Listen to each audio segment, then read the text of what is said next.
Good evening, Sai. So, shall we see these answers? So maybe you can try the first five. After that, we'll discuss the answers.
Good evening. How did your exam go? Easy, no? Chemistry? Everybody is saying that. Physics also went well, right? It's okay, but in comparison with chemistry, Chemistry is easier. Any mistakes in physics? Did you make any mistakes? so that MCQs and MCQs. competence.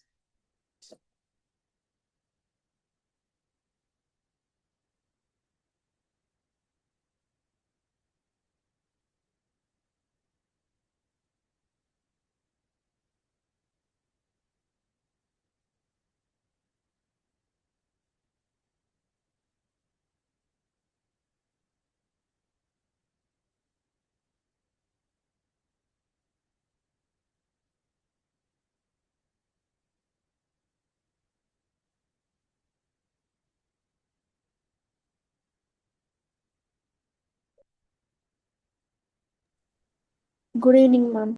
Good evening, Ravi. And good evening, Sanjana. Vignesh also. It's all Lekha. Good evening, ma'am. Good evening, Sanjana. Hope your exams went well for all of you. Yes, ma'am. Everybody is happy, actually.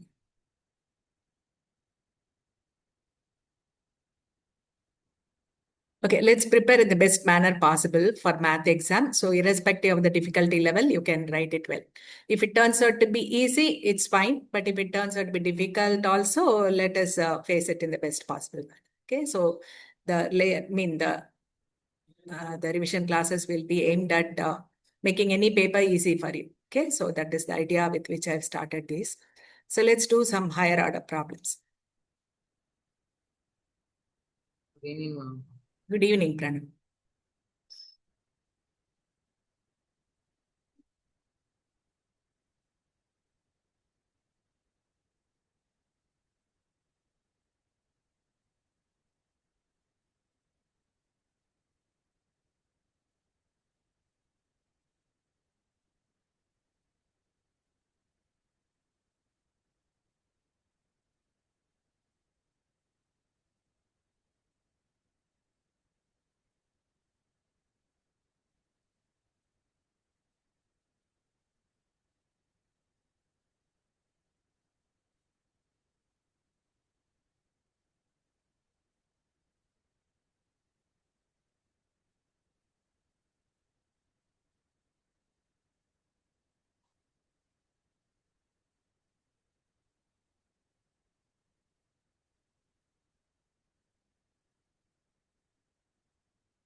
Hope you have been doing math also in between.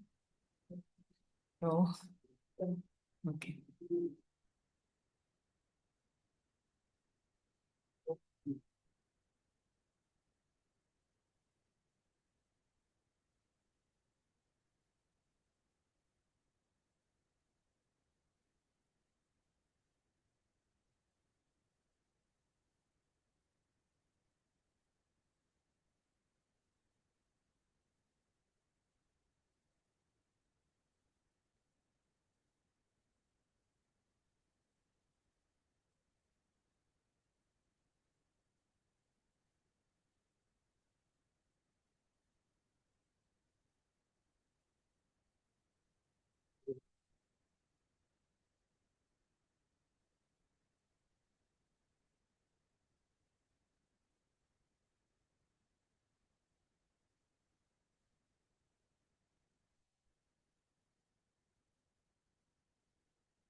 Can we discuss the answers? Okay. Can anyone tell me answer to the first one? Number of relations possible. What is actually a relation? Relation is nothing but a subset of A cross B, right? Relation is a subset of A cross B. A has n elements, B has m elements. So number of elements in A cross B will be n of A into n of B, which is mn. Okay, so number of subsets will be 2 power mn. So these many relations are possible. See, why I'm telling you is that sometimes they ask you this in a case study, not necessarily in MCQ also. They're asking you how many relations are possible between two sets, how many relations are possible from one set to itself, like that. Okay, so according to the same logic, how many relations are possible from A to A itself? That will be 2 power n into n, right? 2 power n square. They all follow this. Similarly, number of relations from B to B will be what? 2 power m square. These many relations are possible. Just keep an eye whether they are asking non-empty relation. Because this 2 power mn is inclusive of what? Empty relation also. So if they say non-empty relation, it will be 2 power mn minus 1. The rest of it will be same. And number of reflexive relation. Let me see who's clever in this class. Number of reflexive. I've already sent you all these concepts. Remember? So what is number of reflexive relations? It will be 2 power 2 power n square minus n. Copy down. In case you have forgotten, copy down. Number of reflexive relations on set A. Because set A has n elements, right? So it will be 2 power n square minus n. These many reflexive relations will be. How many symmetric relations will be there? N square plus n by. Good. N square plus n by 2. Try to remember at least these, okay? These will be basic things. And number of functions from A to B. Anyone? Let's throw it open to online students. How many functions are possible from A to B? N to the power n. Reva, say? N to the power n. N to the power m. Is that correct? N factorial. No, see, A has n elements. Okay, functions only I'm asking, right? From A to B. How many elements does A have? A has n elements, A1, A2, etc. An. Okay, n elements it has. B has m elements, B1, B2, etc. Bm. He's asking how many functions are possible. What is a function? Function is something that assigns an element to some element in B, but it should be attached to only one element. So for this element, how many possibilities are there? We can choose any of these as the image, right? So for this, how many possibilities? M. Okay. How about A2? How many possibilities are there? Again, yeah. Because whatever is the image of A1, A2 also can have the same image, no problem. Because I'm not asking 1 to 1, no. So it can have any image. So A2 also can be assigned an image in M ways. Okay. An also can be assigned an image in M ways. So how many possibilities? M into, etc. How many possibilities? N possibilities, because N such elements are there, right? So M into M, these many times it occurs. That's nothing but M power N. Let's see whether she said correctly. She said N power M, I think. No, did I hear you correct? I think it's actually M power N, right? No, Reva? M power N is correct, right? Yes, ma'am. Then number of one-to-one functions from A to B. Number of one-to-one functions from A to B. M is less than N. Say, for example, A has 2 elements. Okay. B has only 1 element. Because number of elements in B is less. No, M is less than N. How many one-to-one functions are possible? None. Very good. Yeah, because there is only 1 element, isn't it? So I have to attach this to this, this to this. So it is not one-to-one at all. So 0. If number of elements in the codomain is less than that of the domain, it's not possible to have one-to-oneness at all. On the other hand, if you have more elements in B, Okay, for example, A has got only one element, B has got two elements. Then how many one-to-one relation? One-to-one is possible. We can have one function like this, or we can have another function like this, right? Both will be one-to-one, correct? 2. How did I get that 2? 2p1 or mpn. M is greater than n. So mpn one-to-one functions will be possible if m is more than n. If m is less than n, no one-to-oneness is possible. Okay, mpn. Okay, number of bijective functions from A to B. Between two finite sets, how many bijective functions are possible?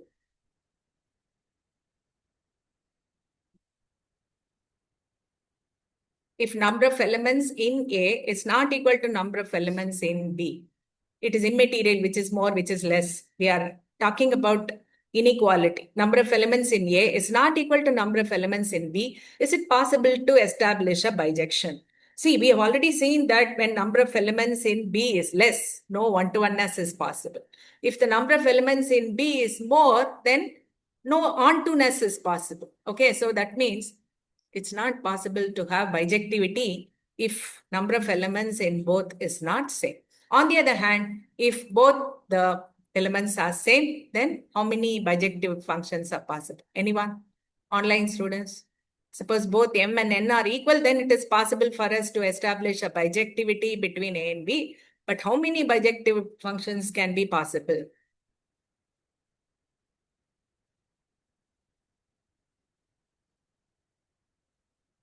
Say, for example, I'm talking about a situation where you have A1, A2, etc., AN, B1, B2, etc., BN. Okay, equal Is it number of. N? Ah, Is it N? can you modify your answer slightly? It has got. M? Ah, Is it M? Like since number of elements are both, equal. both of them are equal. Okay, A1, A2. Here also N, there also N. How many projections are possible? That's what I'm asking. So suppose I take A1. In how many ways can I allocate element to A1? Good. But how about A2? Very good. Because the image of A1 cannot be assigned to image of A2. Otherwise, it won't be one-to-one. No? So, and so on and so forth. I've got these many ways of allocating. So, what is the total way of allocating? N And factorial. factorial. That is correct. N factorial. Very good. Somebody said correctly. Who said that? N factorial is the correct answer. Very smart. Yeah. Number of bijective functions from A to B will be n factorial. Okay, just keep these in mind. Okay, so just preparing you for higher order questions. How to prove a function to be one-to-one? Who remembers? That one. Yeah, all of you know that's a very popular method. F of x1, set f of x1 to be equal to f of x2. Consider this algebraic equation. Solve this completely. And suppose x1 is equal to x2 is the only solution where? The domain. That's very important because the concept of one-to-oneness is domain-centric. Okay, so if that is the only solution in the domain and there is no other solution possible in the domain of F, then we can be sure that it is one-to-one. Okay. So, but I've asked two methods. No, is there any other method? X1 not equal to X2. That is definition. That's not a method, isn't it? When x1 is not equal to x2, suppose I prove that f of x1 is not equal to f of x2. Okay, that wouldn't be the proof. Proof is something that's very generic, no? Yeah, what we can say is that graphically there is a method. What I Mom, can do can we is, say if it's like strictly increasing or strictly decreasing? very good, Sana. Appreciate that. Very good. She said something very good. I'll explain that also. But what I had in mind was draw a line parallel to x-axis. Draw a line parallel to x-axis. If it cuts the curve at more than one point,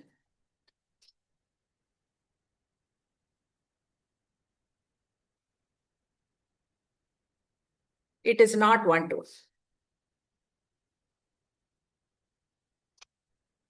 I'll give you an example. For example, f of x is x square. We all know that it's a parabola, right? Upturning parabola. If we draw a line parallel to the x-axis, where will it cut the curve? At what? How many points? 2 points.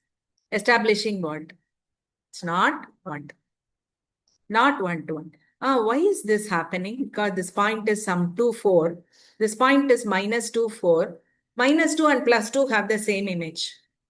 That is exactly the meaning. When a line parallel to x-axis is cutting a curve at more than 1 point, in some curves, it may be cutting at infinitely many points also, like in sin x curve.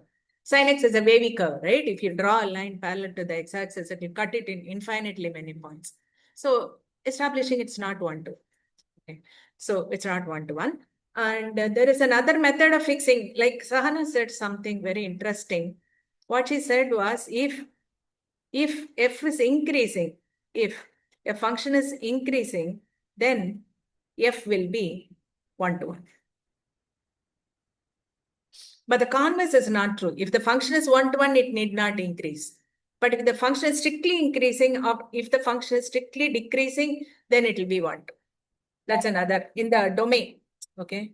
In the domain, if it is strictly increasing or if it is strictly decreasing throughout the domain, then it will be 1 to 1, definitely 1 to 1.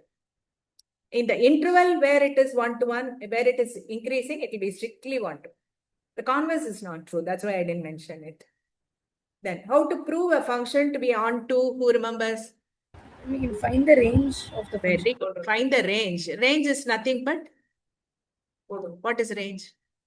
No, define the range. Range is nothing but Codomain The y. equal to the values codomain. taken by y, right? Values range set is nothing but set of values taken by y. Taken by y. So you find the range set. First task, you have to find the range, which is nothing but the values taken by y. And if the range set is equal to codomain, okay? If the range and codomain happen to be same, then we can be assured that there is no element in the codomain which is not which is not an image, isn't it? Therefore, we can be very sure that. So this is the criterion. This is a criterion for someone to establish that something is onto. Onto is actually codomain centric. No, codomain centric. Whereas your one-to-oneness is domain centric. Domain centric. I'll tell you how. For example, I'll give you an example. Suppose you have a function f from R to R. Okay. I'm taking a very simple function. F of x is equal to x square. What do you think about this function? Is it 1 to 1? It's No. not 1 to 1. Why? Because we can immediately say that minus 2 and plus 2 have same image, what? 4. So two elements in the domain, they have the same image in the codomain. Therefore, f is not 1 to. Okay? How about ontoness? For onto, what should I do? I should find the range. What is range? Range is nothing but values taken by your y. What is y? Y is nothing but x square. X square means what?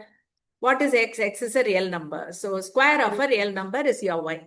The square of a real number is always positive. So your y is always positive. So y, the least value that y can take is 0. Never any negative value. So 0 to it. But your codomain is what? What is your codomain? Second set. No, second set is always the codomain. So that's not equal to the codomain. Therefore, what do we conclude? It's not onto. Okay, it's not onto. Or it's not surjective. That's what we say. But the question is it possible for me to make it 1 to 1 and onto? Because I've asked this question later on. Is it possible for me to make this function 1 to 1 by suitably altering the domain and range? For example, suppose I restrict the domain. How can I restrict the domain? Very good. R plus. I make it R plus. Or probably I can also include 0, no harm. Okay. So I can make the domain as 0 to infinity. Is it possible? Yeah, it will be strictly increasing there, right? Or else I can make it open also. I don't mind anything. R positive is this. R positive is 0 to infinity open. Okay, let me make it as R positive 2. Why should we modify the domain? If only modify the codomain. No, if I alter the domain, it will become 1 to 1, right? In R plus, it will be 1 to 1. Oh. I'm making it bijective. A non-bijective function can be made bijective by suitably altering the domain and range. Understood? Oh. So how should I alter the range I'm on me? How should I alter the codomain? Close to 0. Codomain also should be 0 to infinity. Icon, the domain should be R. Again, it won't make it 1 to 1, isn't it? See, plus 2 and minus 2 have the same image according to this. So it's not 1 to 1 because of the negative numbers also coming into the picture. If I make everything positive, all positive things will have different squares, right? For example, f of 2 will be 4, f of 3 will be 9. Their images will be distinct. I'll ensure that. Had the function been 1 to 1 and not on 2, so it's enough if we modify the. No, we should alter the codomain. Any code. No. If it's not 1 to 1, we should alter the domain. Understand? That way we can make what? The function to be bijective. I think we have done it, no, earlier on. For example, sin x was not bijective, but we made it bijective by restricting the domain, by restricting the codomain. We made it bijective. And the inverse existed later on. Remember? Do you all understand that one-to-oneness is what? Domain-centric. On-to-ness is codomain-centric. So by altering the domain, I can make it one-to-one. Of course, they won't ask you, oh, come on, alter the domain, make it one-to-one. I'm saying, okay, it is possible, but because we have done it already. Okay, how to prove a function to be onto that we have said. Define an equivalence class. This is something that most of you are not very confident about. What is an equivalence class? It's such an important concept in equivalence relation, but I don't know how many of you are thorough. Can anyone enlighten me about what is an equivalence class? Anyone who has a clear-cut idea? A is equal to x such that x comma a belongs to R. Right. Very good, very good. Kalyani has got something to say. She says the equivalence class of A denoted by equivalence class of A is denoted by square bracket A. Do you all know that? That is the notation. No, the square bracket of A is nothing but the set X such that X is related to A. Am I right? Take down this definition. The equivalence class of A is nothing but the set of all elements, set of all those elements which are related to this particular element A. I'll give you an example. Suppose R is from N to N, or say Z to Z, from integers to integers, integers to integers, and R is defined by ordered pairs AB such that mod of A minus B is a multiple of 4. You have come across this problem, right? A minus B, mod of A minus B should be a multiple of 4. Okay. What is the condition imposed? A is related to B if mod of A minus B is a multiple of 4. Should be some multiple of. Okay. That's the condition. That's how the relation is defined. A is related to B if A minus B is 4. We can easily see that this is an equivalence relation, right? So only in equivalence relation we can talk of, the equivalence class. Okay, in this equivalence relation, in this relation R, what is the equivalence class of 0? That means what? Elements which are all related to 0. Meaning, if I subtract an element, okay, from 0, or if I subtract 0 from that element, I should get 4 as the answer. Okay, what are such elements? 4, 8, 0, 4. 8. plus or minus 4, right? Plus or minus 4, plus or minus 8. All these, when you subtract 0 from these numbers, they will turn out to be multiples of 4, right? So that means that all these numbers are related to 0. Okay, let me have The equivalence class of 1. Very. 1 itself. 1. Then Only plus 5. plus 5. And then 9. 9. 9. Then Minus 3. Minus 3. yeah, tell me all the positive numbers, then we'll go to negative numbers. 9 minus 1 is 8, correct? Then 30. It will go in an AP, right? Among the negative numbers. Minus 3. Minus 3. And then minus 7. All these. This will go in particular AP. These are the things which are there. Similarly, I can find out the equivalence class of 2, equivalence class of 3, and so on. Can I write equivalence class of 4? That will be the same as equivalence class of 0, isn't it? I don't have to write it. So the reminders will do. Okay. So 0, 1, 2, 3. So how many equivalence classes are there? Only 4 distinct equivalence classes are 4 distinct sets. Can you give me some sample elements into?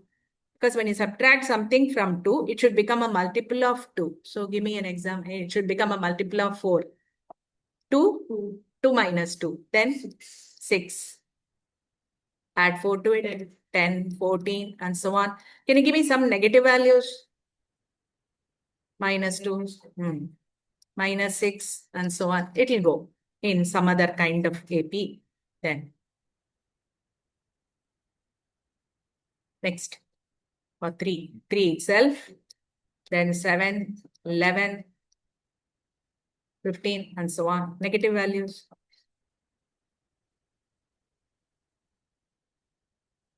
Minus 1, minus 5, minus 9, and so on and so on. Can you see that the even numbers are all accommodated in these two disjoint sets, and odd numbers are accommodated in these two disjoint sets? I mean, entire integer sets have been put in some basket or the other. There are 4 baskets. Can you see the kind of sets they are? They're all disjoint sets, right?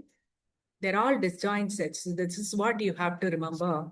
The equivalence classes, okay? Say, supposing I call them as A1, A2, A3, A4. These are 4 equivalence classes, okay? That I divide the entire set of integers into 4 distinct things, okay? What is their characteristic? What happens is that when I unify them, I get the entire set of integers, right? And if I find out their intersection, it turns out to be null. You know, this was given as an MCQ year before last. Of course, I had told them everything, but I don't know how many of them remember. You know, they gave 4 statements and asked you to pick the right one. They gave many statements regarding the equivalence class, and they said which one of them is false. This they had given, and this they had given. There was one more statement which was false, actually. So they had to pick the false. So that means what? You have to be thorough with the concepts, no? Can't be helped. Okay, so you should be thorough with every concept. Let me know if you are okay with the equivalence class. If you can raise your queries if you have any.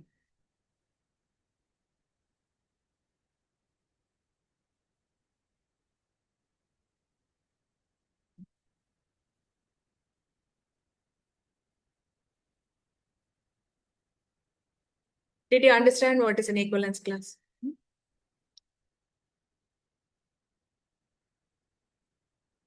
I think we have discussed everything. How to make a function injective by modifying the domain. How to make a function surjective by modifying the code, by restricting the codomain and making the codomain become equal to the range.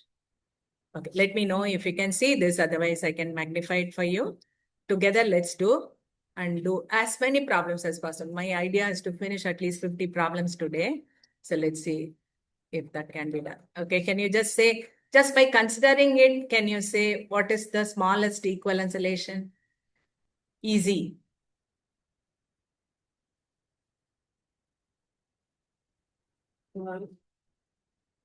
Smallest equivalence relation. Option C. Option C.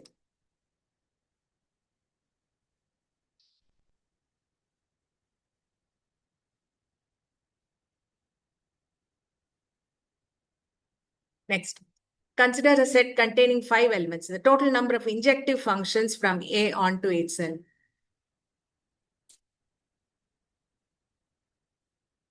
By the way, do you know how to find the number of equivalence relations? If the set has, say, one element, okay, how many equivalence relations are possible? Equivalence relation will be just one, okay. If it has 2 elements, then it will be 1 plus 1, 2. If it has 3, then it will be, you have to write this element here, 1 plus 2 is 3, 2 plus 3 is 5. Do you all know this is the Bell number? This is called the Bell number. Suppose if it has 4 elements, then you have to write 5 here. 2 plus 5 is 7. 7 plus 3 is 10. 10 plus 5 is 15. 15 equivalence relations are possible. First, when you have a set with one element, say A has the element 1. Okay. What is the equivalence relation? The only equivalence relation is 1. Here you should not consider null set. Okay, so 1, 1 only is the simplest equivalence, and that's the only equivalence relation. So this is the equivalence relation, only one. Supposing if it is 1, 2, then what are the 2 possible equivalence relations? 1, 1, 2, 2, 1, 1, 2, 2, 1, 2, 2, 1. 2 equivalence relations. 2 equivalence relations are possible. Understood? So what I should do is, in order to form the Bell numbers, the Bell numbers seem to give you the number of equivalence. Bell numbers are formed by writing the last number beneath the first one, and then adding these two. 1 plus 2 is 3, right? And 2 plus 3 is 5, that way. Write the last number here, add to form the next. 2 plus 7, 3 plus 7 is 10, 10. 15. So if a set has 4 elements, 15 equivalence relations are possible. You can write down and see. Okay, 15 equivalence relations will be possible. If it has 3 elements, then only 5 equivalence relations are possible. So remember, what are these called? These are called Bell numbers. Okay, so if a set has 1 element, how many equivalence relations? 1. If it has 2 elements, 2. If it has 3 elements, 5. If it has 4 elements, 50. Yeah, remember that. Consider the set containing 5 elements. Total number of injective functions from A onto itself. You are asking bijective functions. A onto itself, meaning injective as well as bijective. Okay. That will be A to its. Factorial. Very good. 5 factorial. Bijective function from n to n factorial. Okay, 5 factorial. Let Z be set of integers and R be relation in Z such that A related to B if A minus B is divisible by 4. Then R partitions the set Z into how many pairwise disjoint subsets? 2.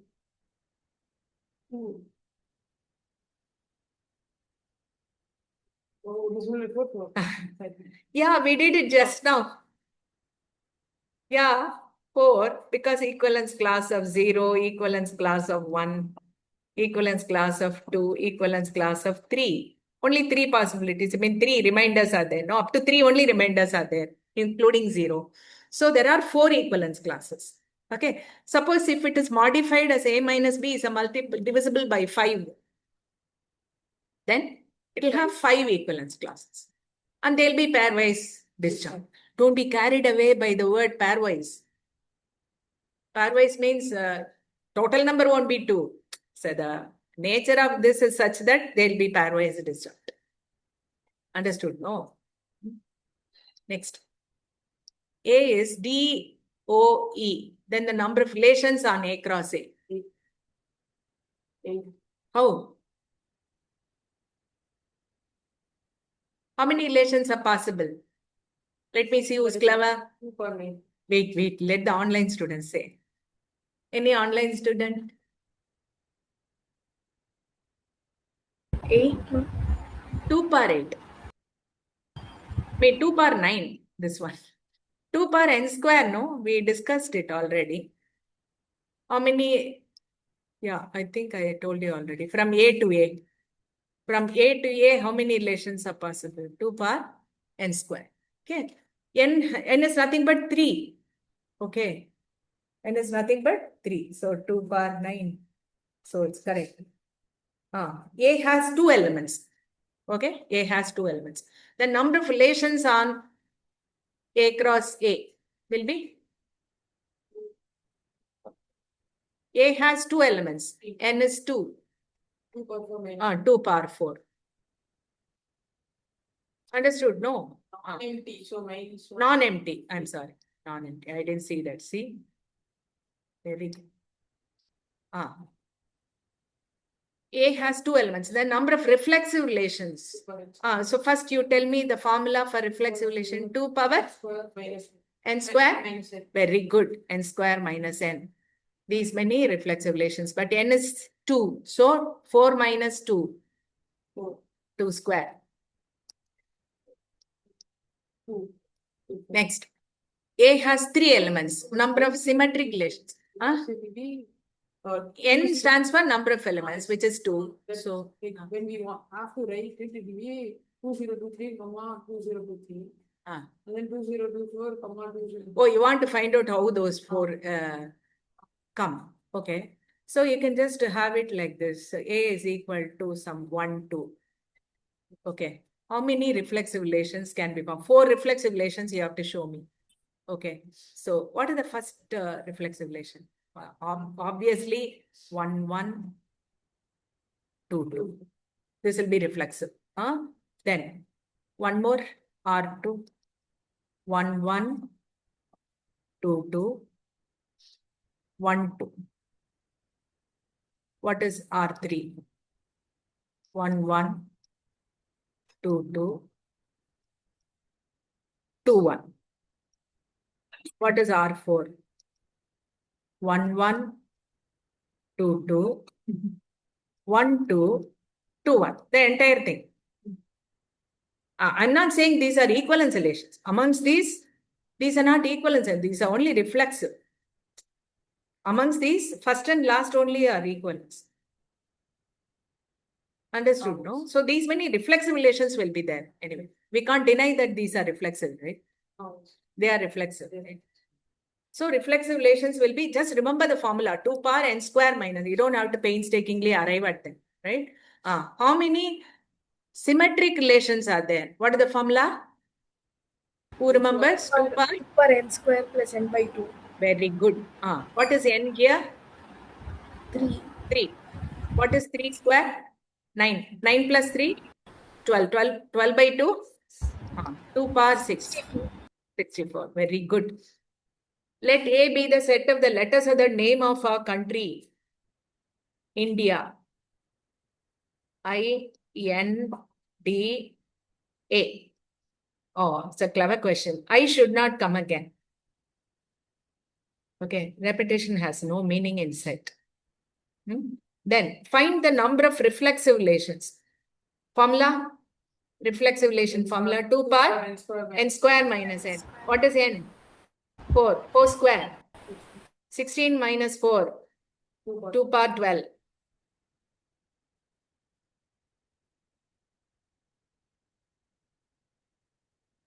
N square minus n. 2 power 12. I hope all of you are following. Okay, don't simply copy. Try to understand. Okay.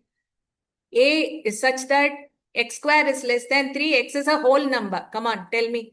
Let me see who gives me correctly. Such of those whole numbers whose square is less than 3. Who's going to say? Whole numbers whose square is less than 3. 0. Very good. 0 and 1. That's all. Because 2 square will be 4. It won't be less than 3. Correct? So be careful when you understand something. We want whole numbers whose square is less than 3. So 0 and 1. Then the number of symmetric relations. 2 power n square plus n. 2 square plus 2. 4 plus 2. 6. 6 by 2. 2 cube. 8. Perfect. If there are p elements in set A such that the reflexive relation is 4096, meaning how many reflexive relations are there? 2 power? 2 power square. N square minus n is 2 power. What is this? It's actually 2 power 12. Mom, can you explain the ninth answer? Ninth one? Whole numbers whose square is less than 3. What are the whole numbers? 0, 1, etc. 0 square is 0, less than 3. So I included 0. 1 square is 1, which is less than 3. I included 1. 2 square is 4, isn't it? That's why I didn't. Understood, Sana? Oh, okay. Yes, ma'am. If there are p elements such that the number of reflexive relations is 409, n square minus n is, so n square minus n minus 12 is 0. We can factorize and find out. N minus 4. What is n? N must be 4. A has 3 elements. Find p such that the symmetric relation is 2 power p. What is 2 power p? 2 power p is nothing but 2 power n square plus n by 2, right? What is n here? 3. What is 3 square? 9. 9 plus 3? 12. 12 by 2? 6. P is 6. Find the maximum number of equivalence relations on a set with 3 elements. Bell number. 5. Very good. Had it been 4, it will be 15. 15, huh? Am I right? 5, 15. So Bell numbers. Remember, equivalence relations can be found by Bell numbers. Then f from r minus half, minus 1, 1. Okay. I don't know why he had to. Probably it's a print error. Probably it should have been 1 minus x square. Otherwise, I think he need not have excluded 1 and minus 1. Is surjective, then A. What is A? Oh, so a range set he wants. Y is equal to x square by 1 minus x square. I am modifying it because according to the domain given, he has excluded 1 and minus 1. So the denominator should be 1 minus x, right? Okay, so let's cross multiply. Y minus yx square is equal to x square, or x square into 1 plus y is equal to y, or x square is equal to y by 1 plus y. So we want this to be positive, okay? We want this fraction to be positive, and the values of y should be such that minus 1 and 0, infinity and minus infinity. Let's say that I've taken it as point here. Can you take it as point here? For example, 2. 2 by 1 plus 2. Okay, is it positive or negative? And let's take it as point here, minus 2. Minus 2 by 1 minus 2. Is it positive or negative? Positive. You want it to be positive or negative? You want it to be positive. X square, no? So what should be a y value? Y value can be between minus infinity to minus 1 and 0 to infinity. Minus 1, 0. So I think there has been a print error. What is A? That's what the range. The range set is value taken by y, isn't it? The range set is nothing but between minus infinity to minus 1 union 0 to infinity. Or we can say that from R I have to subtract the minus 1, 0, minus 1, comma 0. That has not been given. Okay. So I think maybe we'll alter it. Then the domain has to be altered. Anyway, you take this as the correct answer. All right. Next. Number of injections possible from this to this. What do you say? Very good. Anyone, online students, let's ask because they're keeping quiet. How many injections? Injections means one-to-one. One-to-one functions, how many are possible?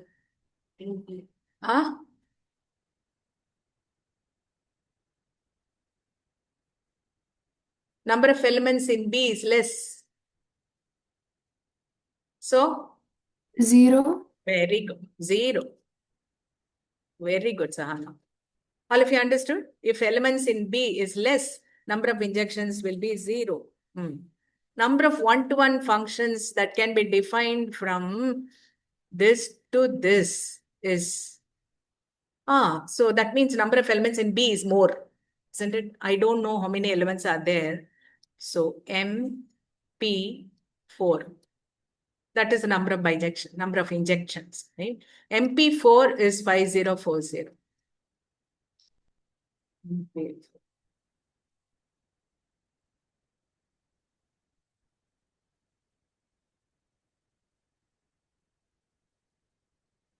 Understood? Let number of elements in B be M. Number of elements in A is 4. So MPN is the number of number of injections.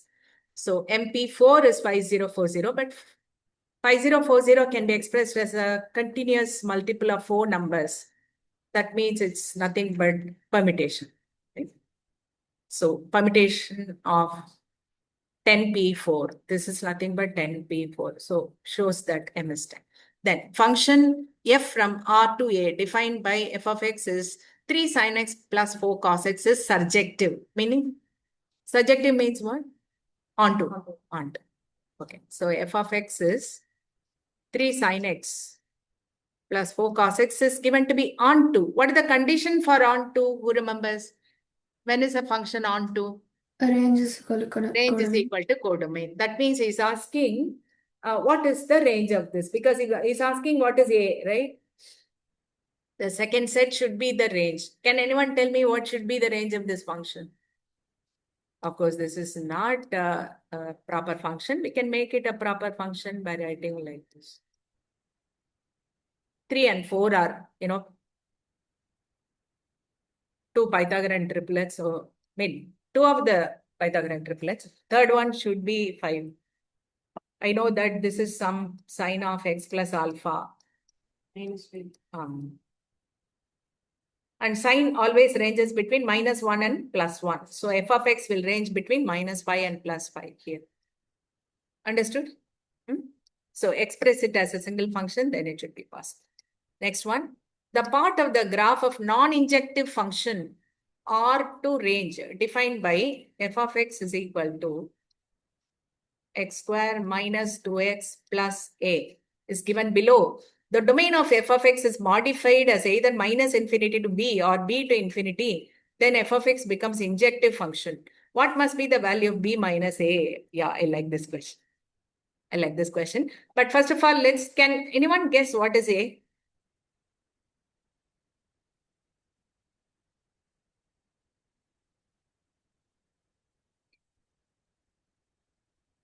Let me see who's clever in this class. It's easily guessable. From the graph itself, it's guessable.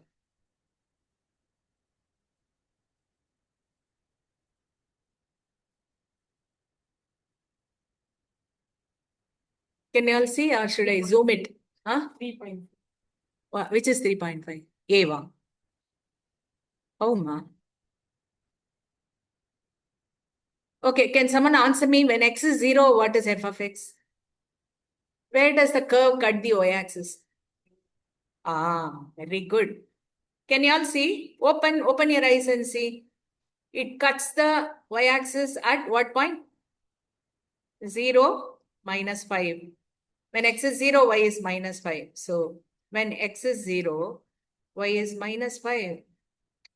But when x is 0, according to the given function, it is a. So a is -5, right? That's why I said a is guessable from the graph. Okay. Now b only you have to guess. See, if the domain is modified as either minus infinity to b or b to infinity, then f of x becomes injective. This is a clever question. Yeah, nice. I like it. So what is here f of x? F of x is x square minus 2x plus a. But we fixed a just now. What is here f dash? We'll use this. We'll cleverly use this. I want this to be an increasing function. Then it will be 1 to 1. X is greater than 1. So between 1 and infinity, it is 1 to 1. So b is nothing but 1. Okay? B is nothing but 1. What does he want? He wants b minus a. So b minus of a.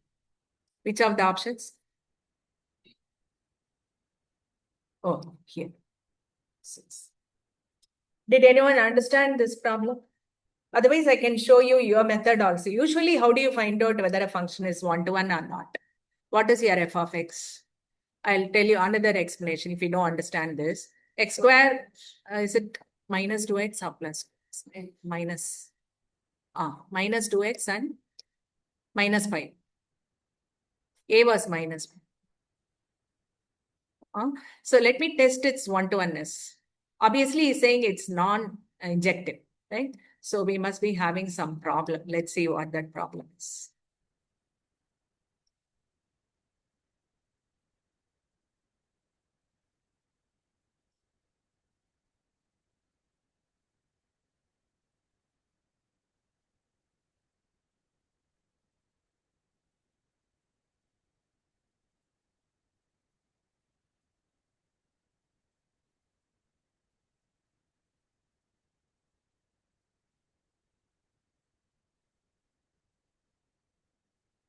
Oh, yeah.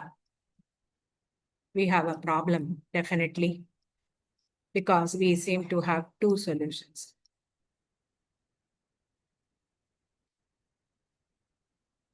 Understood. So it's not one-to-one because two solutions are possible.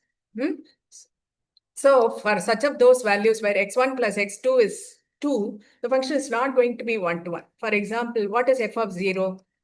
What is f of x itself? X square minus 2x minus 5. F of 0 is minus 5. What is f of 2? 4 minus 4 minus 5. That's also minus 5. Can you see? We have a problem. 0 and 2 have same image. What is their image? Minus 5. So that's why it is spoiling the one-to-oneness of the function. So what arguments will spoil the one-to-oneness? If the sum of the arguments is 2, it is becoming detrimental to the one-to-oneness, right? So that means what? We should not allow it to happen. So the interval has to be either 1 to infinity, more than 1, or it should be less than minus 1. Otherwise, the one-to-oneness is spoiled. Because we can have two arguments to be equal to 2. But in this case, it is not possible. For example, I take 1 and 1.1. What is x1 plus x2? 2.1. So it can't be equal to 2. Okay, I'm making it impossible for sum of two elements to become 2 in this interval. So the injectivity is maintained. So I have to alter the domain now. How should I alter the domain? I should make it either from 1 to infinity, or I should make it as minus infinity to minus 1. Okay, so what he says is correct. Understood? Minus infinity to 1. 1 only, not minus 1. Minus infinity to 1. Minus infinity to 1 can be taken as the modified domain, or 1 to infinity can be taken as the modified domain. Then it will become 1 to. Nice question. Next one. The graph of the function is defined. Then find A such that the function is onto. Onto means what? When will it become onto? When the range is equal to codomain. Okay, so my A is nothing but the range of y. Can you make out the range of y? What is the maximum and what is the minimum? Minus 1 and 5. That is the range. Which option? A. Understood. Okay, so assertion. Relation AB such that mod of A minus B is less than 1 defined on the set is reflexive. True or not? How do you find out? Substitute B as A. Substitute B as A in this. Mod of A minus A. What is it? 0. Is it less than 1? Yes. So it is reflexive. Right? Assertion is correct. Relation R on the set is said to be reflexive if AB belongs to R and BC belongs to R, then AC belongs to R.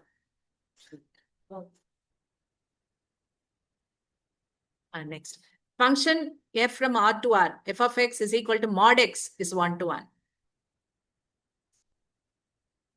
Which one? Huh?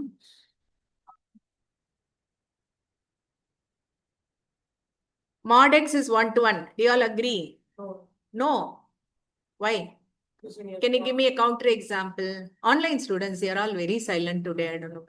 Can someone answer why mod x is not 1 to 1? minus Ah, 1 and plus 1 both very good. corresponds to the Mod same of image. minus 1 is 1.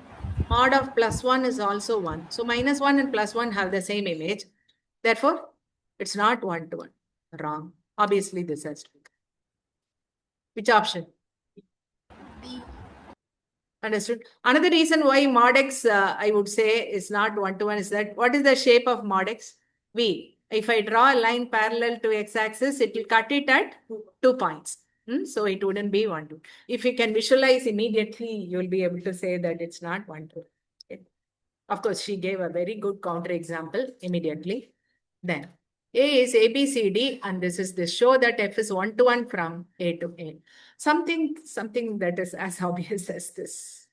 How does one prove that it's 1 to 1? You can What is 1 to say, 1? Sanjana, say. you can say f of x1 is equal to f of x2. Assume like that, and then we can write the function. But here it is not an infinite set. No, Sanjana. We can say And can you also show with diagrams? image of, what is the image of A? B, right? A is taken to B, right? Image of A is B. Then image of B is D.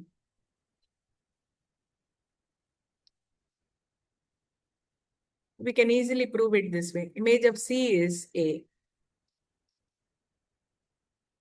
Image of D is C. So from this, what do you conclude? Different elements of the domain have different distinct images. Did you see that? here you can use No two elements are taken to the same thing, right? So if you say this, it's a very powerful argument. Let me tell you, because this is the very essence of one-to-oneness. we can say x1 already got next to. That's right. That's exactly what I'm saying. Statement wise. Distinct elements in A have distinct images. This is the what? Fundamental idea, no, of one-to-oneness. Distinct elements in A have distinct images. Distinct images in the codomain. Codomain is also A. Hence 1, 2. See, nobody can deny you marks for this because this is nothing but the definition, and we are proving it by taking one. In this case, it's possible because just so we don't have to say f of x1 is equal to f of x2 means that x1 is in. We can't prove that. No, instead we can use the definition. Show that the relation R on the set of real numbers defined as A less than or equal to, is it B cube or B square? B cube is not transitive. Who's going to say, who's going to give me a counter example? What is meant by transitivity, by the way? AB, comma, BC is there. Should mean that AC is there. It's one way of proving transitivity. Another way of proving transitivity is that AB is there, but BC is not there. Then also it will be transitive. No, there are two ways of proving transitivity. AB is there, but there is no chance of having BC. Then also it will be transitive. But in this case, BC is possible, but you should say that AC also should not be there.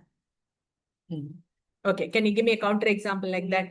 Let me see who's clever. A comma D is not there. AB is there, BD is there, but A and D, they are not there. AB, BC is there, but AC is not there. That's what we should try and do, right? You say 9, 3 and 2. 9 is A. Okay, anybody else?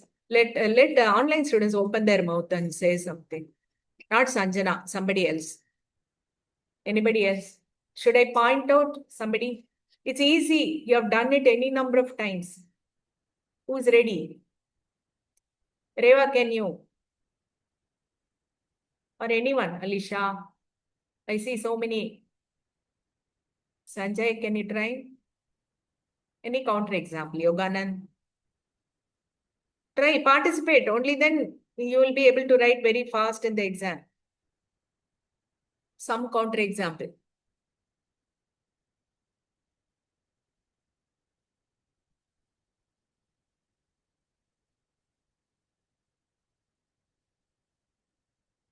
See, Kalyani is giving this. See if it's fine. 9, 3, 3, 2.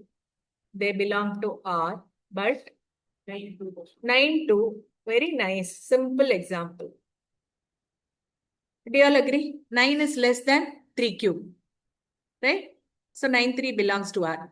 3 is less than 2 cube. Correct. But is 9 less than 2 cube? Wrong. So 9, 2 is not belong. It's a counter example. Yeah, very nice. So you should be able to think of such things very fast because there is no time to think in the exam. Remember. If the function is subjective, then find A. I think we have done it already, no? Yeah, we'll leave it. Then 24th.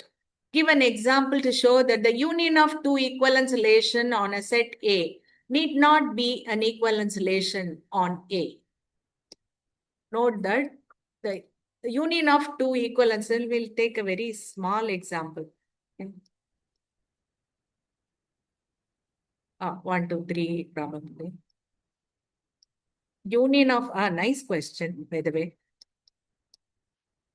Okay, let me construct one equivalence relation. The simplest. Okay. Okay, let me construct this.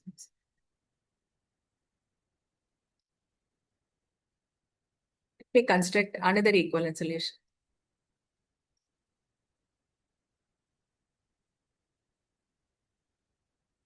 Do you all agree? First, you have to tell me whether you agree R1 and R2 are individually equivalence relations. Are they equivalence relations? What's your opinion? Okay, then let's consider R1 union R2.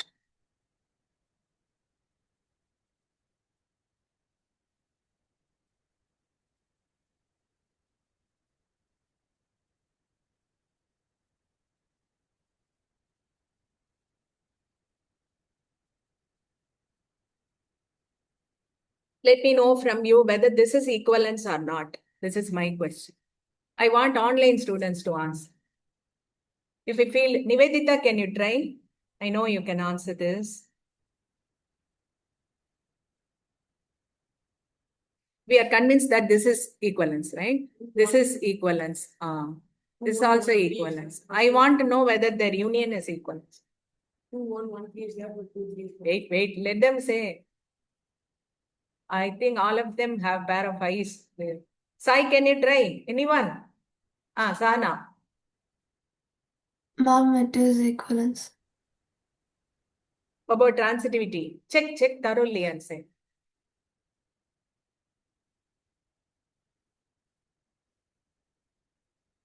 Why did you come across any counter Ma'am, example? it's not transitive because Ah. 3, 2 is not there. Very good. That's it. See, listen. For transitivity, what should you do? 2, 1, 1, 3 is there. Okay. But 2, 3 is not there. So not transitive and hence it's not equivalence. That means individually R1 and R2 are equivalence. But when I unify them, I don't get the equivalence. But if I find their intersection, it will be equal. Always remember. We take any two equivalence sets. Their union need not be equivalence, but their intersection has to be an equivalence. So that's a very nice aspect of equivalence relation. How many reflexive relations are possible? Come on, say. Number of elements in A is 4. How many reflexive relations? 2 power n square minus n. Very good. You're by hearted now. 2 So power 2 12. power, 2 power 12. 12. Very good. So 2 power 12. How many symmetric relations are possible where 3, n is 3? Symmetric possible formula 64. n square plus n by 2. 9 plus 3, 12. 12 by 2, 6. 2 power 6, 64.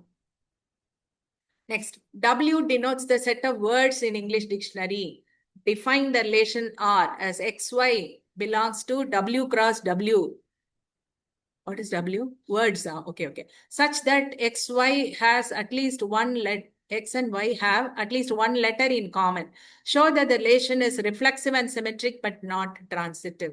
Reflexive and symmetric. See, for example, I take an element, some word, no. No is related to no, right? Because they have at least one element in common, one letter in common. So every word is related to itself. Okay.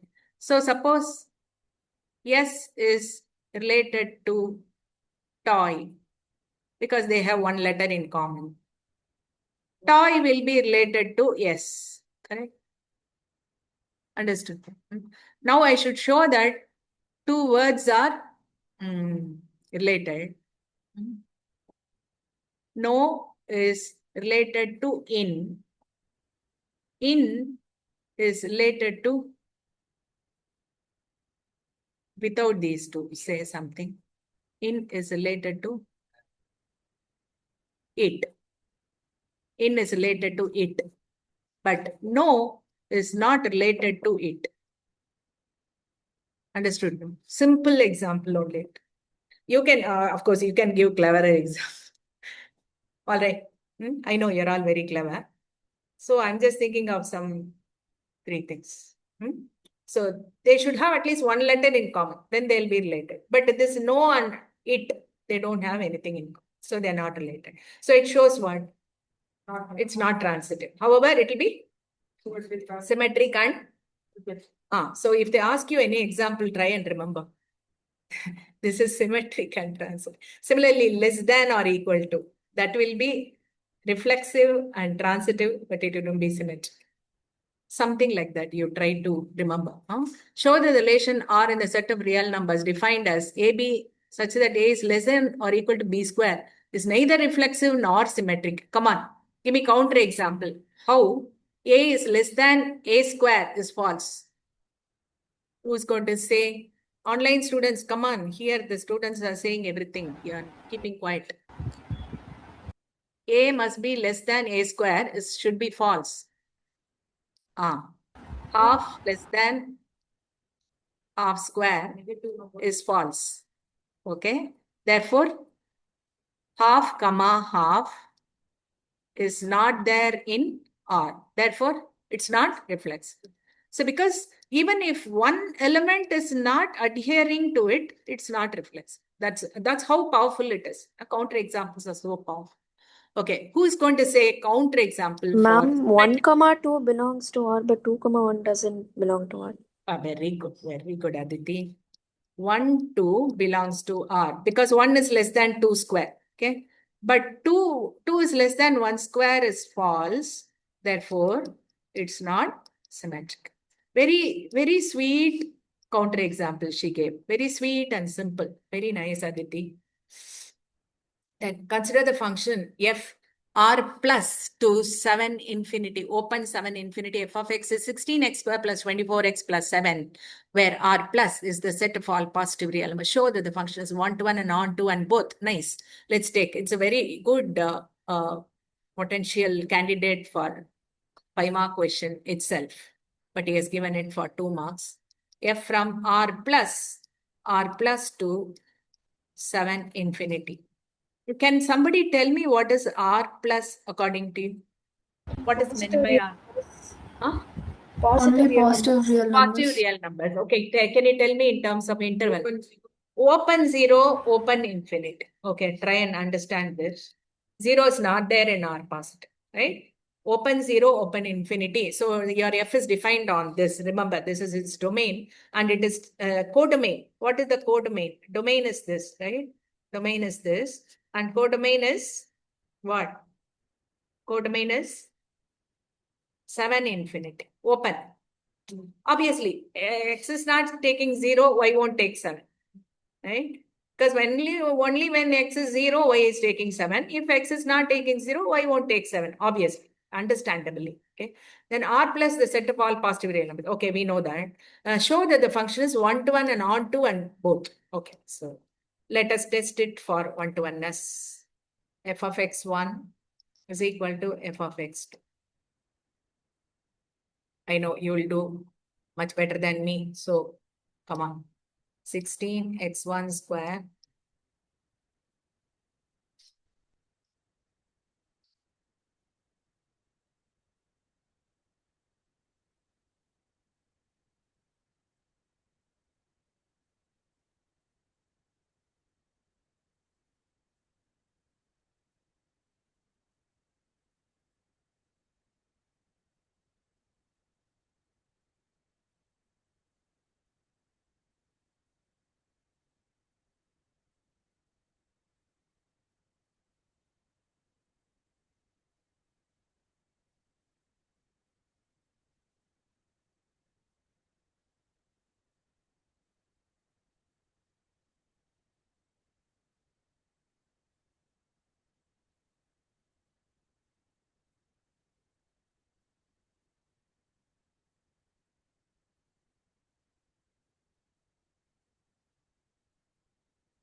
Okay, it is resulting in two possibilities, but we should be practical. No, which of them is possible in the domain? Did I tell you these solutions should be analyzed in what? The domain. What is the domain? Very good. Positive real numbers. So where is the possibility for two arguments in the domain to be minus 3 by 2? Okay. So what should you say? This is impossible in R plus. This situation is impossible in R plus. Okay. So this is the only possibility. So this is the only equation of the original equation which you had taken. That is exactly, that's precisely the condition for one-to-ones. You should be, without dispute, you should be able to establish that x1 is equal to x2 is the only solution. Only solution of equation 1 in the domain. That's very important. The domain, what is the domain? 0 to infinity. So the domain centric only. One-to-oneness is always domain centric. Okay, so the solution should be taken and analyzed whether both are possible in the domain or not. That's not possible. The other one is not possible. Only this is possible. Therefore, it is one-to-one. Clearly, okay, established. Therefore, it is one-to-one. So going to on to. How to prove that it is onto? I want to hear it from you. What is f of x? 16.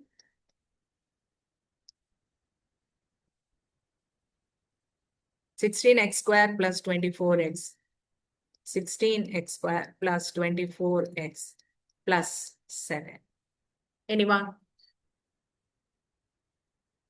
How to find the range of this? We can find that using minus b plus or minus b square minus 4ac by 2a. Yeah, but I have a question. What is the nature of your f dash? F dash is 32x plus 20. And what is the nature of x? X is positive, right? So f dash is positive in the domain.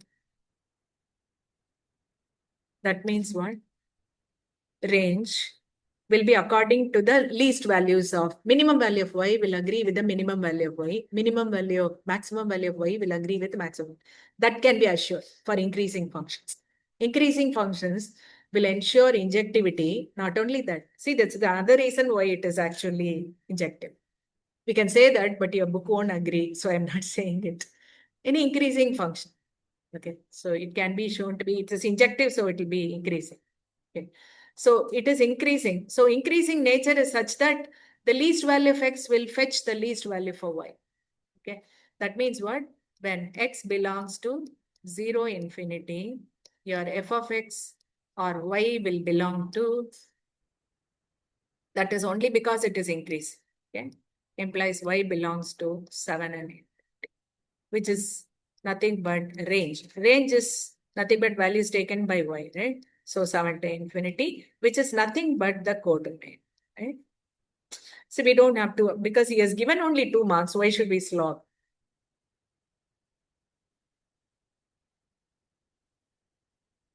What is the nature of the increasing function? When the least value of x will fetch, the least value of x will fetch the least value of y.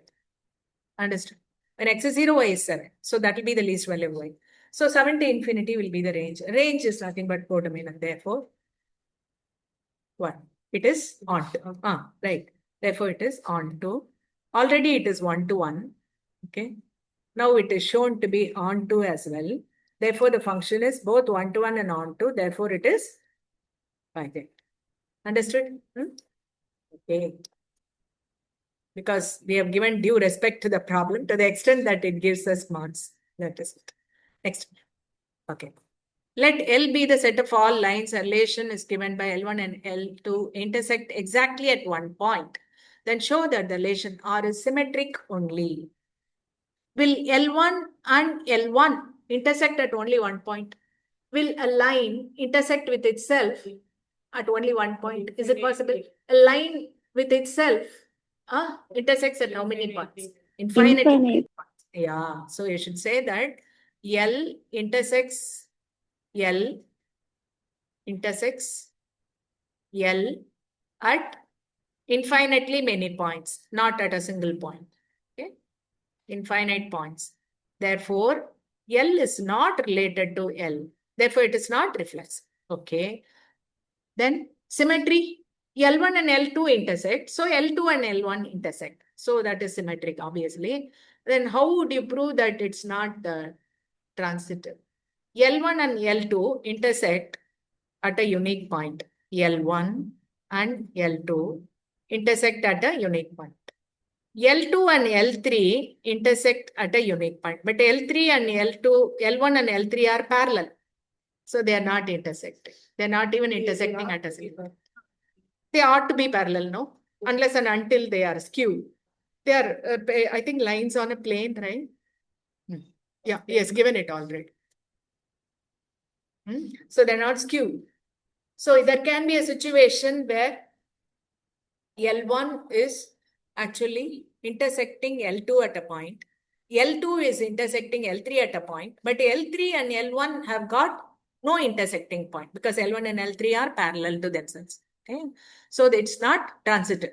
However, it has to be symmetric because L1 and L2 intersect at point. L2 and L1 also will intersect. Yeah. Next. It's a nice problem. This has come in the board exam last year. Show that relation, this came in some other region, of course, not in our region. So the relation, nowadays we have 6 regional papers. We all know that. I think totally 7 regional papers are there. I think our region is actually 6. So your paper will be, you can see in your paper, this number will be mentioned. 65 bar 6 bar 1, 65 bar 6 bar 2 length. First set, second set. Okay. So yours is region code 6. So your region code is 6. Remember that. Next. Xy such that xy is the square of an integer. Xy is the square of an integer. Okay. X is related to y if xy is k square. Will x be related to x? When will x be related to x? See, what is the condition? Let's write the relation first. X is related to y if xy is a perfect square. So will x be related to x if x into x is a perfect square or x square is a perfect square, which is true. Which is true. Therefore reflex. Now this is for reflexivity, right? Symmetry. Let x be related to y. That will mean xy is a perfect square. Then y is related to x if yx is a perfect square. But yx is nothing but xy, and xy is already k square. Note that. So it's not an independent proof. Only because of one being true, this 2 is true, right? But yx is yx, which is k square. So yx has become a perfect square. Therefore, y is related to x if or whenever, okay, x is related to y. So what does it mean? Therefore, R is symmetric. Now, let us assume transitivity. Let's check transitivity. Transitivity. Let x be related to y as well as y be related to z. That means xy is some k square and also yz is some k1 square. So I've got two conditions. Now I have to check whether x is related to z. X is related to z if I'm able to show that x z is a perfect. Okay, so let's consider x z. X z, how can I consider? Multiply both sides by y square. Consider, instead of considering x z, consider xy square z. Consider xy square z. That is nothing but xy into yz. That's nothing but k square into k1 square. Therefore, there's one more step. So what is xz? Xz is given by k square, k1 square by y square, which is a perfect square. And there is no doubt about this being a whole number, right? So xz is a perfect square and hence x is related to z. So when is that happening? Whenever x is related to y, y is related to z, xz is related. Okay, x and z are related. So it shows beyond doubt that R is transitive.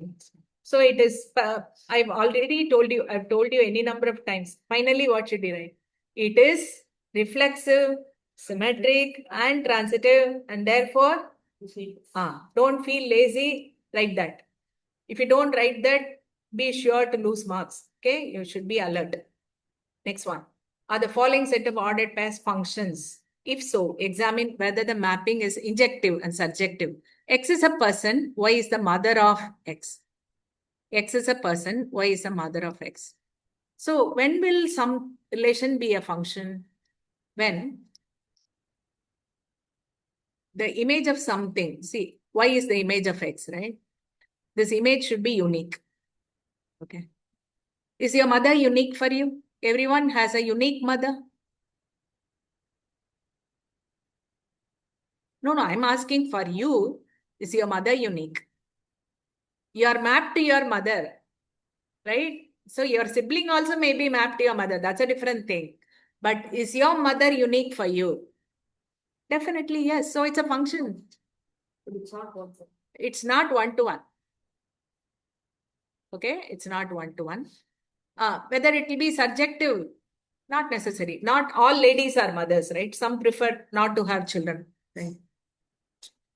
Some ladies may not have children. So they may not have pre-images. You understand?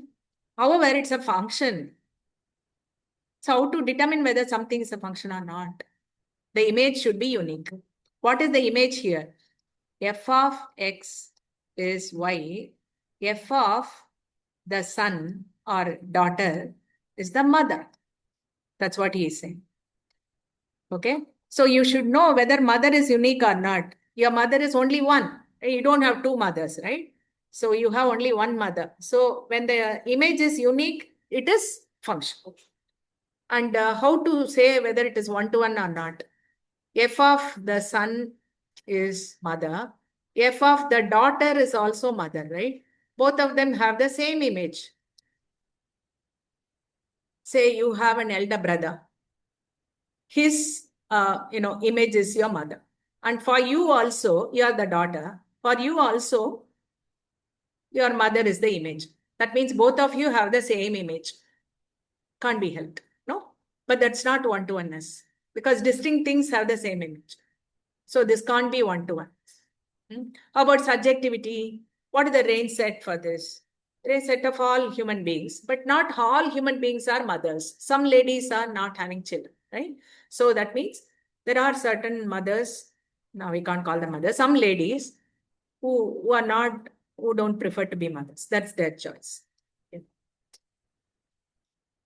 A is a person, B is the ancestor of A. F of A is equal to B. So A is a person and B is the ancestor. Ancestor means what? Your forefathers. Okay. Is your forefather unique for you? No. No, not necessary. There are many ancestors, no? That means a person has got many images, so it's not a function at all. So, understood? All these can come in case studies. They test your knowledge in and out, okay? They just grill and see what's there inside your brain in every exam. So remember that. Prove that it's neither one-to-one nor on-to. Can you do that? Can you test this for one-to-one?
Both are possible, right? Because the domain is R. Did you all see? Open your eyes and see. Okay. After solving, open your eyes and see the solution. Domain.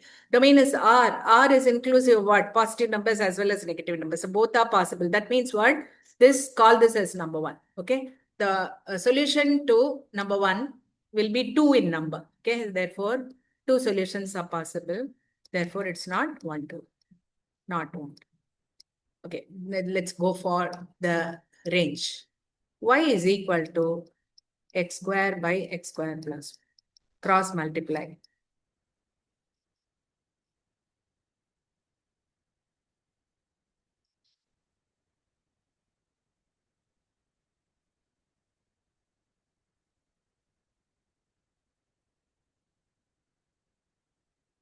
Okay, so you want this fraction to be positive.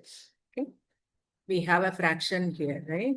So let's examine where this fraction is positive. The 0 values for the numerator and denominator are 0 and 1. And let me take it as point here, half. I put y as half. I take y as half. I get half by 1 minus half. That's positive. It's positive. So it'll be negative. It'll be negative. So where is y positive? Only between 0 and 1. Can I include 0? Yes. Can I include 1? No. Therefore, range is 1 can't be included. No? X square will become unbounded. So the range is 0 to 1 open. Y can't be 1. Y can't be 1. For the denominator. Denominator will become 0.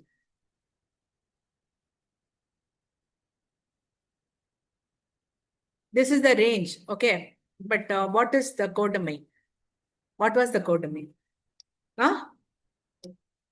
R. Yeah, R. Can you all see? Whenever you talk of ontoness, look at R. Second set. That's your codomain, right? So range is not equal to the codomain.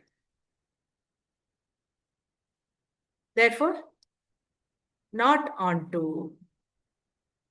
Therefore, it's neither one-to-one nor onto. Therefore, it's not bijective. Of course, I think a clear-cut instruction has been given to show that it's neither injective nor onto. If they give you such problems, no, grab both with both your hands. Because definitely you have clear-cut direction. Or suppose if he says, come on, find out whether it's bijective, then we are troubled, right? We may not be sure. Yeah, these are seem to be textbook problem only. Okay. So can you try these and bring your problems? Now let's pass on to, you have to complete this by tomorrow. Okay. So let's do some inverse trigonometry. You're all okay with all the graphs? Are you all okay? Huh? This one I've sent, okay, look at them several times because they ask you, they show you any of these and ask you the graph of which function is this. Okay, they show you a graph and ask you to pick. You're going to have such one. And are you all okay with the principal value branches? Let's see. These are the principal value branches also. This one I've sent you already. You have to complete it today. Okay. So recall these. Okay. You're okay with this, right?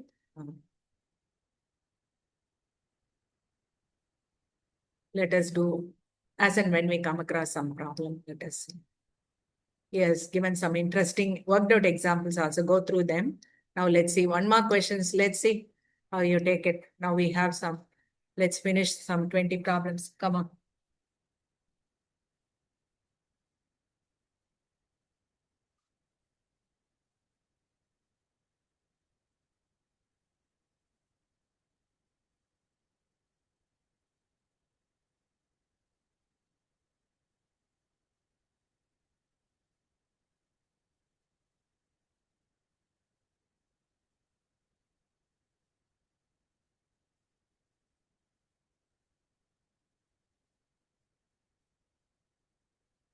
Who finished? What is the first one? Online students, open your mouth. Open your mouth and say somebody. Anyone? These are easy problems. Come on, say something. Cos inverse of root 3 by 2. Online student, anyone? Participate. Anyone? Pi by 6. Pi by? 6. Good. What is cos inverse of minus half? Pi minus cos inverse. Okay. That's pi minus pi by 3, which is 2 pi by 3. So add these two. Pi by 6 plus 2 pi by 3. Take 6 as LCM. Pi plus 4 pi. Did you get this? Okay. Next one. We can't write this, no? 3 pi by 5, we can't take as the answer. Why? It's exceeding. It's exceeding pi by 2. Right? It's exceeding pi by 2. So this is not the answer. So we should modify. How should we modify? 3 pi by 5 should be written as pi minus 2 pi by 5. Okay. And sine of pi minus theta is in the second quadrant, which is sine theta. So this will be sine inverse of sine of 2 pi by 5, which is 2 pi by 5. The supplement of it. Remember, okay, if something exceeds pi by 2, the supplement of that would be the answer as far as sine is concerned. So which is the answer? 2 pi by 2. Next one. How would you do it at the shortest time period? Cos inverse of cos of, who's going to tell me how you do this? 4 pi. Very good. Very good.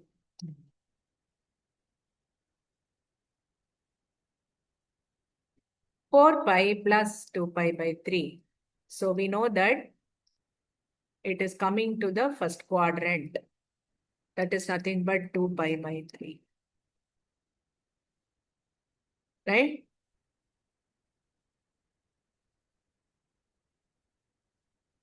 How to find the principal value of tan inverse tan 7 pi by 6. That will be tan inverse tan pi plus pi by 6.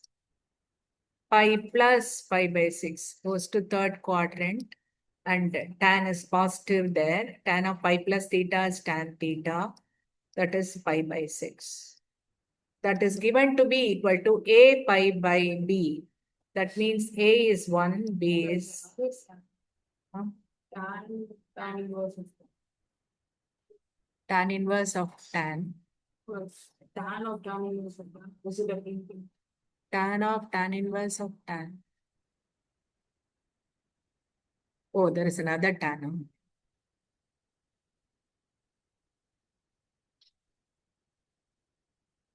That must be a mistake, I think. Oh.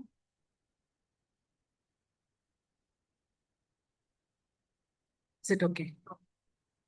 A is 1, B is 6. Then what does he want? He wants A plus B. All right. Next one. Is 2 pi by 3 acceptable for you? What is the principal value branch? 0 to pi. Yeah, this is okay. So we can take it as such, 2 pi by 3. Between 0 and pi only, no? How about this? 2 pi by 3 is not acceptable. So I have to modify it. So what did become the supplement? Pi by 3.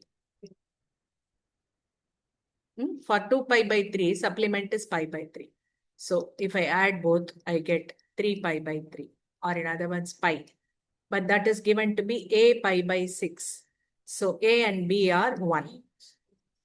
Huh? Minus 4. Which one? Pi minus 2 pi. Pi minus pi by 3. Pi minus pi by 3 is what? Second quadrant. Pi by 3. What is a minus b? A is 1, b is 1. What is a minus b? 0. Can anyone answer this? Let me see who's clever. What is the result involved? Cos inverse of 1 by 3 plus sine inverse of x is 0. So what should be this? Cos of what is 0? Pi by 2. Pi by 2. Very good. So cos inverse of 1 by 3 plus sine inverse of x must be pi by 2. Or in other words, cos inverse of 1 by 3 must be pi by 2 minus sine inverse. X is 1 by 3. Very good. Correct. Therefore, you apply cos on both sides.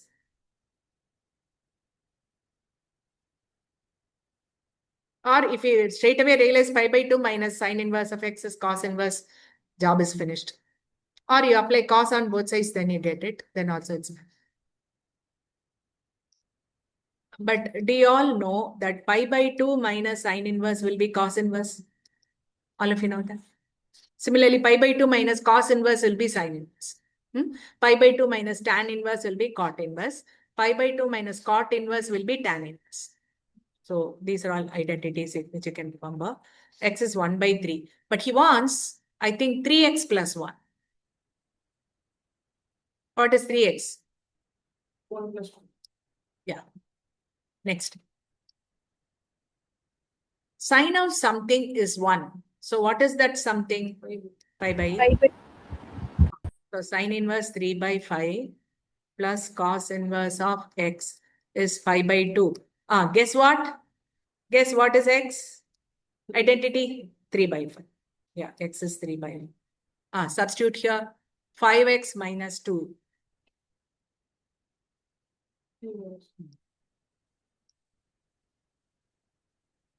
Then you are going to get any of these. Okay, mark this as important. Domain is coming every time for 2 marks. So find the domain of this. So what is the domain of cos inverse? Who remembers? Minus 1 to plus. So that argument should be between, mark this as important. Whatever they give you, Okay. If they give you a cos inverse of something, that something should lie between -1 and +1. So, but it has got two-way implications. One is that 2x minus 1 is greater than -1, and it's an intersection of two things. Okay, so 2x is greater than or equal to 0, or x is greater than or equal to 0. 2x is less than or equal to 2, x is less than or equal to 1. So, what is the interval? 0. 0 C. to 1. 1 C. Very good. Yeah, you're so clever. Next one. Can you do it yourself? Let me see. Sine inverse root of x minus. But I wouldn't like you to write it as sine inverse of root of x minus 1. But you should not write it as -1 to 1 because it's absurd, isn't it? Because root of something can't be negative because there is a positive sign before the radical. Do you all know that? Positive sign before the radical. It can't be negative. So natural limits will turn out to be this. Alter it like that. So we have got two possibilities arising. Looking from the left, it appears to be this, and looking from the right, it appears to be this. Or x minus 1 is greater than 0, or x is greater than 1. X minus 1 is squaring both sides. X is less than or equal to 2. This is greater than 1 but less than 2. Which one? 1 to 2? A. A itself. Yeah, I was searching. Principal value. You can do it yourself. Come on.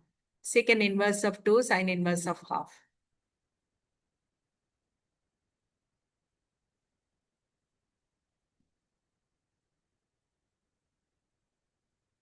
Pi by 6. You get pi by 6. Let's see. Secant inverse of 2. If you're not very comfortable, you can write that as. Can you all write like this? That will be easy for you. Okay. Cos inverse of half.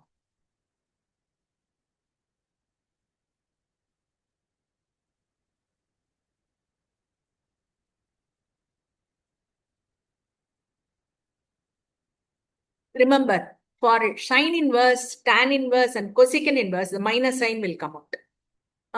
For cos inverse, cot inverse, and secant inverse, it will be pi minus. Yeah, exactly. Half of them will allow you to take the negative sign out. Half of them will force you to take pi minus of positive. So, this is pi by 2. And tan inverse of root 3 is pi by 3. Very good. Somebody said pi by 6 already. Domain. Note that this is positive radical. Okay, positive radical means what? 0. 0 to something. Understood? Square. So it has a two-way inequality. One is this. Other one is and intersection. Square both sides. X plus 1 is greater than 0. X is more than -1. Or x is less than or equal to 0. X is more than -1 but less than 0. -1 to 0.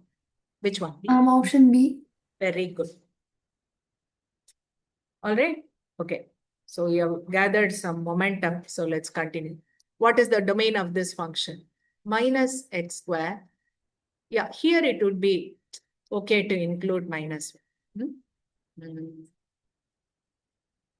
So it has got again, of course, because this wouldn't be, a feasibility. Let's see. So it has got, looking from the left, it appears as though it is this, and looking at the right, it looks as though it is this. So, but minus will affect the x square is less than. Am I right? You can write this as, okay, let me put minus x square. Minus x square is greater than or equal to -1, or x square is less than or equal to 1. But this one means x square is more than or equal to -1. But this is always true, right? The square of a quantity is always more than -1. There is no dispute. Okay, so we don't have to consider this. We only have to adhere to this restriction. X square is less than 1. So x must be between minus 1 and plus 1. Only then x square will be less. It should be a fraction, no? X should be a fraction. Only then its square will be less than. It can be positive fraction, it can be negative fraction. Did you understand this? Yeah. So go ahead. Domain of this function. Minus 1 less than or equal to 2x plus 3 less than or equal to 1. So looking from the left, it appears as though it's greater than or equal to minus 1. Looking from the right, 2x plus 3 is less than 1. So 2x is more than or equal to minus 4. X is more than minus 2. 2x is less than minus 2. X is less than minus. Which one? B. Correct.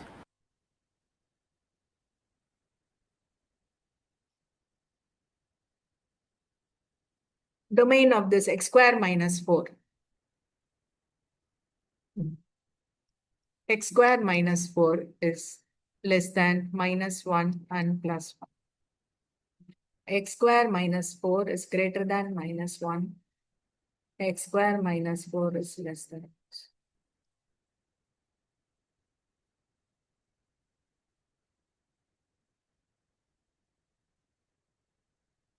That means 3 less than or equal to x square less than or equal to 5. That's what both these mean. Okay, intersection of these two mean that. That means root 3 less than x less than root 5 or minus root 5 less than x less than root 3 minus root 3 on the negative side. Is it fine? Okay, yeah, correct. Yeah, so it can either be this or it can be this. So it's the union of these two. Minus root 5 minus root 3 union root 3 root 5. That is the domain. But he has said that, okay. So I make out that A is root 3 and B is root 5. A square is 3B square. So 8. Who's going to say 15th one? Quick. Sine inverse of x1 plus sine inverse of x2 is pi. What is x1 plus x2? So this should be pi by 2. This should be pi by 2. So x1 is equal to 1. X2 is equal to 1. So x1 plus x2. Okay. Cos inverse of A plus cos inverse of B is pi. So cos inverse of A must be minus 1. B must be minus 1. So A minus B the whole square will be C.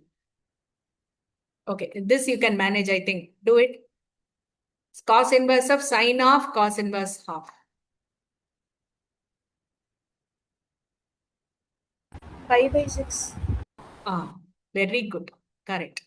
I just finished calculating. Yeah, hope others got it. Cos inverse.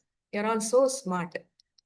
Cos inverse half is nothing but pi by 3. Sine pi by 3 is root 3 by 2. Cos inverse of root 3 by 2 is pi.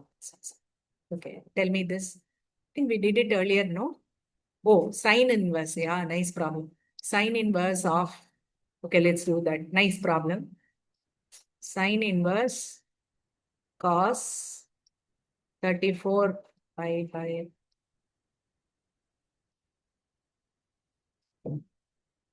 Shall we take it as 30 pi plus 4 pi so that it will get an even multiple of pi, okay? So sine inverse cos 6 pi plus 4 pi by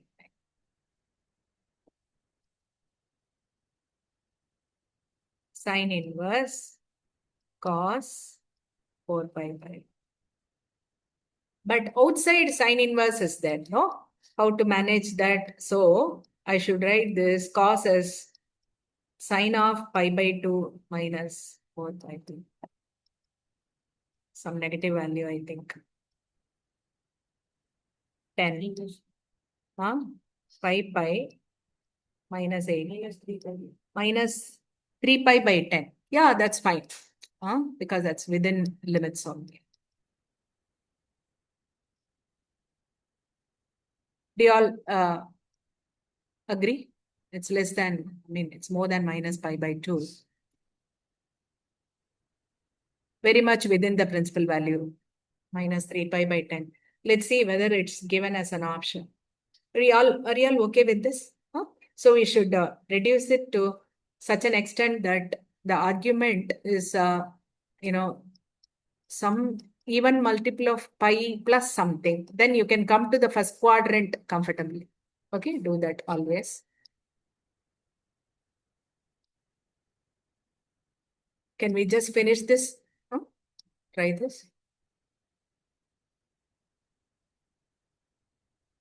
Cot of cos inverse 7 by 25 is x. Okay, how to manage this? We know that this is some angle, right? Inverse functions always fetch you angles. So the principle is that. That means 7 by 25 is cos theta. Immediately, it brings before you a right triangle. Okay.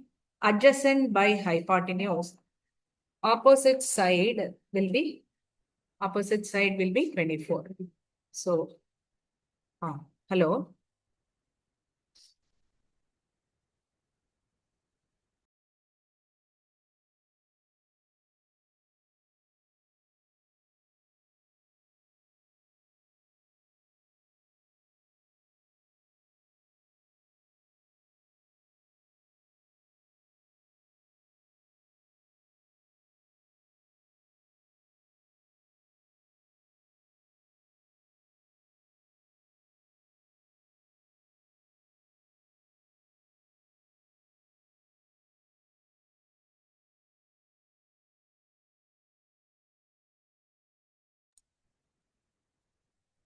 Okay, what is cot theta in that case? 7 by 24. Very good. 7 by 24. That's what we want. 7 by 24. So, theta, cot theta is 7 by, what is theta? Now Cot is the answer inverse. option C? Very good. Sana, you are in full form today. Cot inverse of 7 by 24.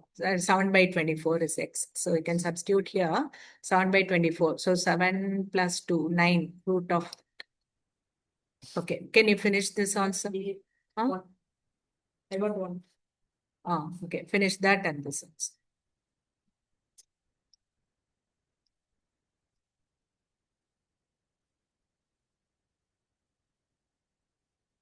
Okay. So he wants you to find out cot inverse of x plus cot inverse of y. Pi by 2 minus tan inverse of x.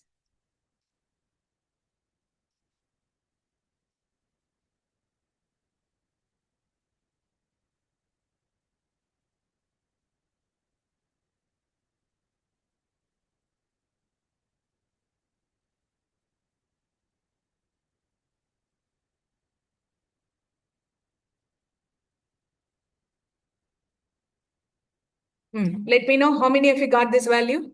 K is 1. How many of you got? Raise your hands. Then I'll be happy that you are progressing well. Hope you all know this. I've told you already know that there is a relationship between tan inverse, cot inverse, sine inverse, cos inverse, and secant inverse, cosecant inverse. Remember that. 1. X1 is 1. X2 is also 1. Cos inverse of 1 only can be 0, right? So each and everything should be 1. So he wants the summation of that. That is 1 plus etc. up to 2023. So you must remember that any number of cos inverse expressions can be adding up to 0 only if the argument is 1. Cos inverse 1 only is 0. X1 has to be 1, X2 has to be 1. So summing up such values. Sine inverse of what will fetch you pi by 2. Okay, so this is 2024. Up to that he has multiplied. 2024 into pi by 2. Okay. So 2024 expressions are there and x1 has got to be 1. So 1 plus etc. 2024 times.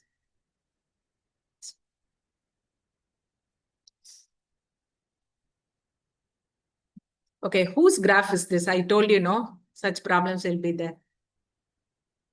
Tan inverse. Wait. It's bounded.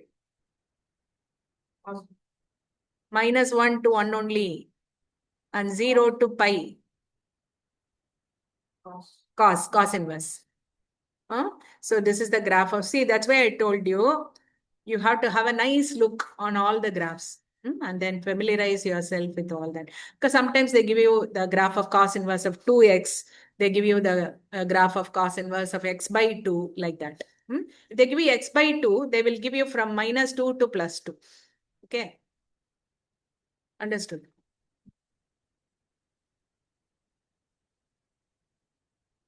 X will be that x by 2 has to be between -1 and +1. Always remember. If they give you cos inverse of x by 2, then x will be between -2 and +2. So in the graph, you can see graph extending from -2 to plus. But here it is from -1 to +1. So the argument is x. Okay. If it doubles, then this will be half. If it is if it is shrinking, then argument will be double. Okay. Remember that. So here it's -1 to +1, proper. So x only is the argument. Okay. What does he want? He wants f of -half. That is cos inverse of -half. What is it? Pi minus cos inverse. Pi minus pi by 3. That is nothing but 2 pi by 3. Option D. Okay, finish assertion and reasoning. Range of this function is pi to 2 pi. There is a mistake here. What is the range of this function? Oh yeah, it need not be true, isn't it? What is the least value for sine inverse? Who remembers?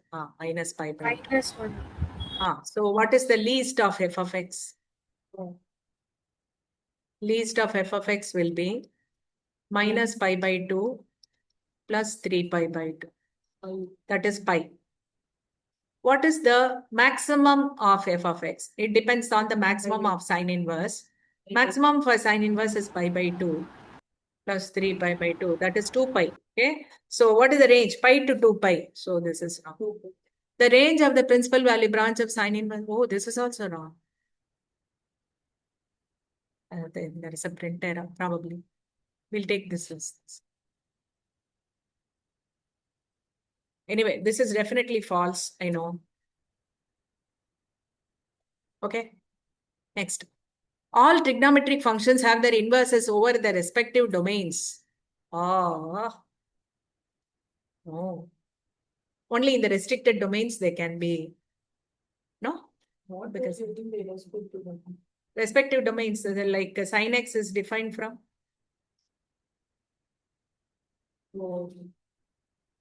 Naturally. After that, if you restrict it to, say, Minus. and restrict it to minus pi by 2 to plus pi by 2, then it will become surjective and injective. Then your sine inverse will exist from -1 to 1 to, after making it bijective only, right? So nothing can be farther from truth. So this is incorrect. Inverse of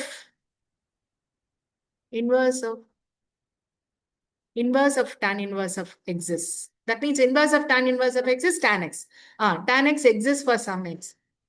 Domain. Domain is R for tan x, right? That's correct. Understood. So can you complete this also by tomorrow and bring your doubts? If you have got any doubts, I can clear it. Tomorrow, shall we have at the same time? Before that, can you complete this and equivalence relation both and bring your doubts? I'll ask you first whether you have got any doubts. After that, we'll proceed to probably, what do you want me to do next? Shall we go in the order? What is the next topic for you? After equivalence and matrices, or not continue to use it? Matrices beta. Okay, matrices beta. It's tomorrow. Okay.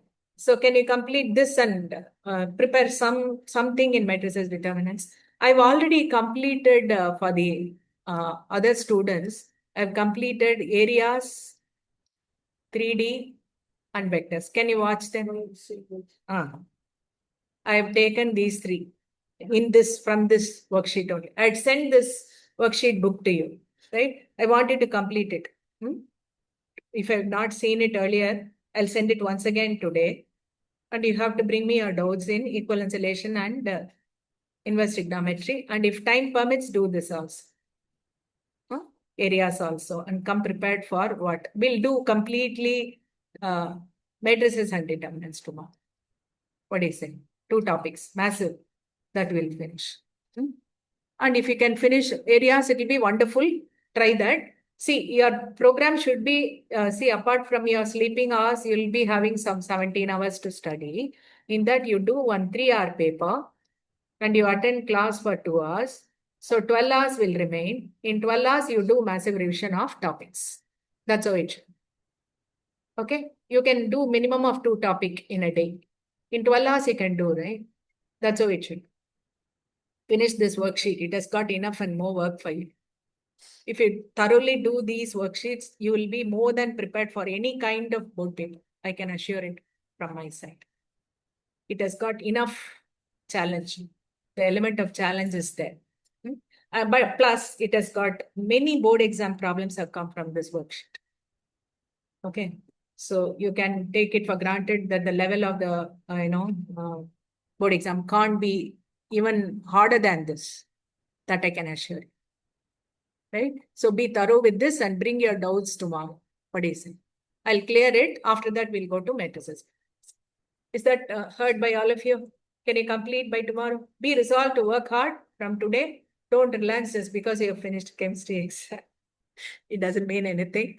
Okay. So you have to spend solid 12 hours on, the revising the topics. You have to do minimum of, I'll send you some board papers with marking scheme. You do them and check your marks.